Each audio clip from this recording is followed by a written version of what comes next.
So let's go to the way this Google website works out. If we go straight to what we're just talking about today, the Mandalorian, and then we'll end with that and morality. Boom. Get to the morality section of the same page. And you answer these questions. So as you seek to answer each question of the videos associated with the question are numbered. The questions are numbered in parentheses. So question number 1. What is your interpretation of the Life Team video, The Virus? So videos number 1, number 2 of this playlist. You watch those and then you answer the question, what is your interpretation? Now you can watch it in 2 ways to answer this question. You can play it from here right away. I don't know if it'll allow me to play.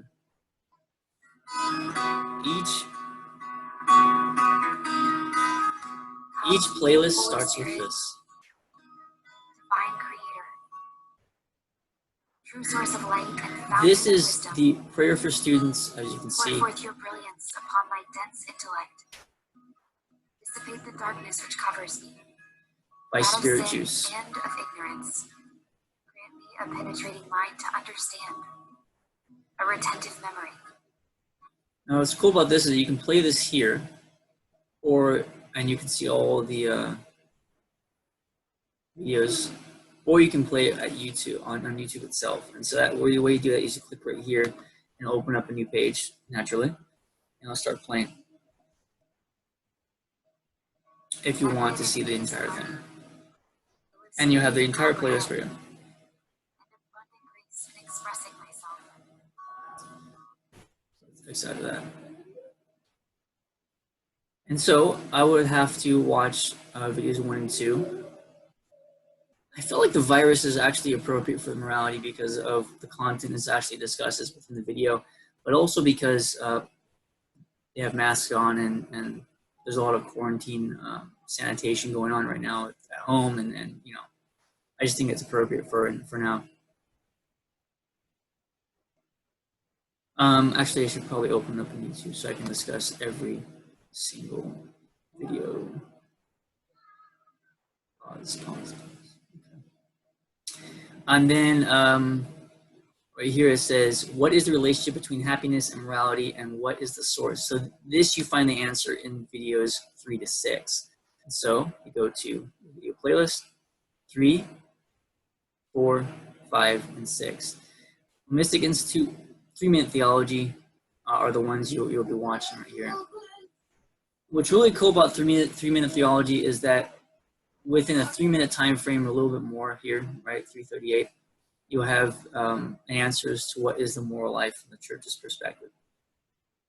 And then a little bit longer video, you have Thomistic Institute's The Fonts of Morality. Now, these aren't particularly gripping videos, but pay attention because there's a lot of really clear thought in these videos. They're called the Thomistic Institute because they base themselves out of St. Thomas Aquinas. To answer question number 3, you go to video 7 to 8. There's only 2 videos. What is relativism and how does it affect our understanding of truth? For this, you're going to go to Old Law and New Law by 3-minute theology, and then TFP student action, how moral relativism ruins your mind and soul. It's a pretty powerful message. Be strong. TFP stands for Tradition Family Property. It's a group of young men and older men actually as well, but mostly young men in college age group who travel around the United States and do not so much protest, but just they do rosaries, and they wear kind of a sash and like a red sash, and they kind of do an anti-protest in a way. They're very pro-life. And so here they see the video of people who are kind of caught in the relativistic mindset of how they see the world, what is truth. One person called himself a cow in the video, which is kind of weird.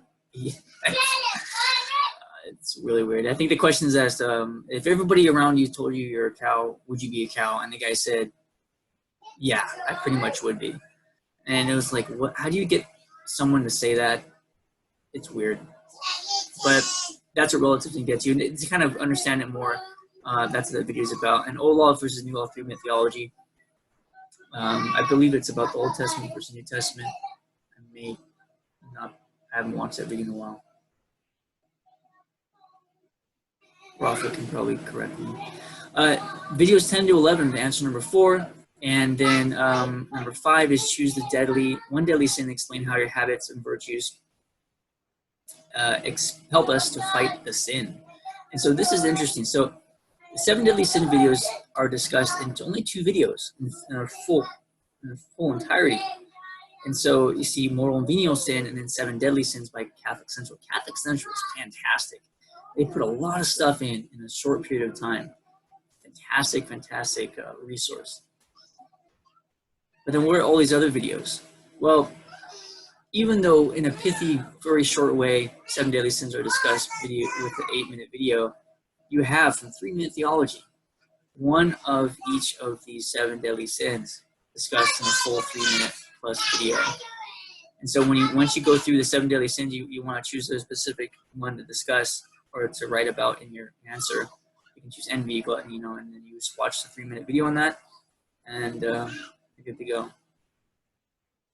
And the last thing you do, sorry, number 6, but watch the habit videos before or after you watch all the videos about the 7 deadly sins, which are videos 19 to 22. Sounds like a lot, but I didn't want to end on a bad note of like, hey, morality, this is all the bad stuff you're not supposed to do. There are solid, good, virtuous habits that we can form to fight the 7 deadly sins. Very positive things, and that's what these videos go over. Passions, specific passions, habits, and the first commandment. I believe that's it. And then guarding, and then all these other ones are extra. So guarding yourself against lust, porn, hellish mockery, porn culture, pro-life issues, dictatorship, relativism. These are all extra, but they're all good in their own way.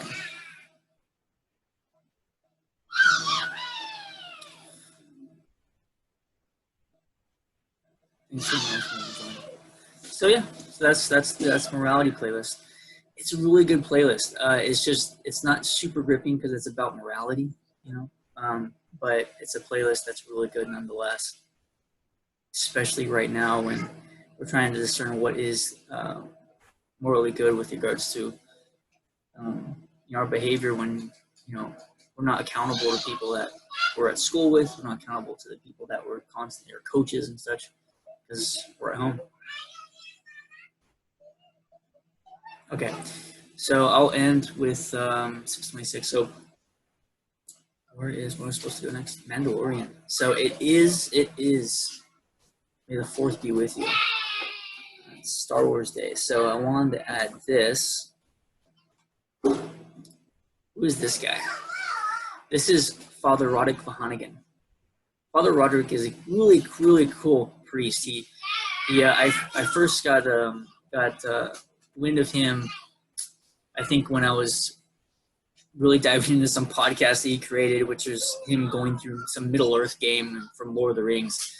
And it was really really far out there you would, if you're not into Lord of the Rings or stuff like that, you would never find this information, you would never find his videos or his podcast interesting.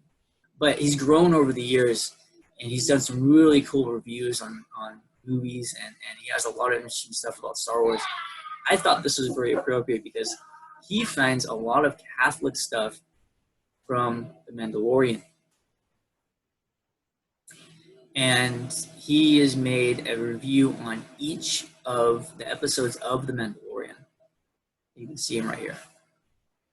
So what you're going to need to do is actually watch The Mandalorian via the well, I would say that if you can't get to The Mandalorian because you don't have a subscription, you can probably get a free version via like a 7-day trial and watch them. They're worth it.